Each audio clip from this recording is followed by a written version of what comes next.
ડભોઈથી વાઘોડિયા જતા મુસાફરો, નોકરિયાત અને વિદ્યાર્થીઓને હજી 5 મહિના બ્રિજ બનવાની રાહ જોવી પડશે। ગુજાલી નજીક ટાટર નદી ઉપર ઓવરબ્રિજની કામગીરી છેલ્લા 1 વર્ષથી ચાલતી હતી, જેની તારીખ હજી લંબાવવામાં આવી છે।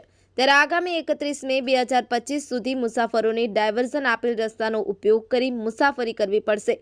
ડભોઈથી વાઘોડિયા જતા મુસાફરો, વિદ્યાર્થીઓ અને નોકરિયાતો માટે માઠા સમાચાર। છેલ્લા 1 વર્ષથી હાલાકી પડતી હોય તે રસ્તો હજી 5 માસ બંધ રહેશે। 1 વર્ષ પૂર્વે ડભોઈથી વાઘોડિયા જવાના મુખ્ય માર્ગ પર ગુજાલી નજીક ઓવરબ્રિજની કામગીરી ચાલી રહી હતી, જેને કારણે કરાલી અને ખેરવાડી ફરી અને મુસાફરી કરવી પડતી હતી।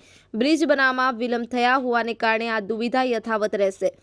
જિલ્લા કલેક્ટર BN શાહ દ્વારા ડાયવર્ઝનની તારીખ 31 મે 2025 સુધી લંબાવાઈ હોવાની પ્રાથમિક માહિતી મળી રહી છે, જેને કારણે આગામી 5 માસ સુધી મુસાફરોને તકલીફ વેઠવી પડશે।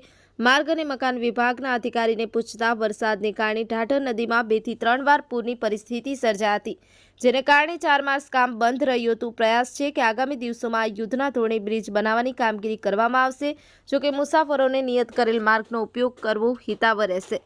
મેનેજિંગ તંત્રી Harsh Patel, the mirror news, Vadodara. Hello, નમસ્કાર, જય શ્રી કૃષ્ણ। હું છું તમારો પ્રિય ખજૂરભાઈ। તમામ ગુજરાતીઓને કહીશ કે સરસ મજાનું ન્યૂઝ એવું કે દેવ મિરર ન્યૂઝને જોતા રહેજો। જય માતાજી, જય શ્રી કૃષ્ણ।